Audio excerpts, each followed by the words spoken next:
నిన్నమొన్న ఎమ్మెల్యేలు ఎమ్మెల్సీలు కాగానే ఎవడు ఆగుతలేడు. అసలు పవర్ అనేది చచ్చిపోయే వరకు ఉంటుంది అనుకుంటుండ్రేమో మీరు. కొంచెమన్నా విజ్ఞతతో మాట్లాడండి. ఇవాళ మేము అడుగుతున్నాం, మీ పాలననే పర్సెంటేజీల పాలన, మా మీద నిందలేయడం కాదు.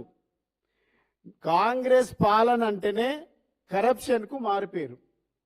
కాంగ్రెస్ అంటేనే కరప్షన్, కరప్షన్ అంటే కాంగ్రెస్.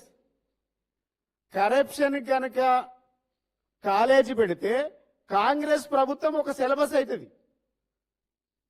ఇలా మేము అడుగుతా ఉన్నాం, యామ్స్ రోడ్లలో 25% ఎక్సెస్ టెండర్లు ఇచ్చిండ్రని మేము అడుగుతా ఉన్నాం. అది నిజమా కాదా బయట పెట్టండి. టెండర్లు బిడ్డింగ్ ఓపెన్ అయిందని ఒకరు అంటారు, అసలు ఓపెన్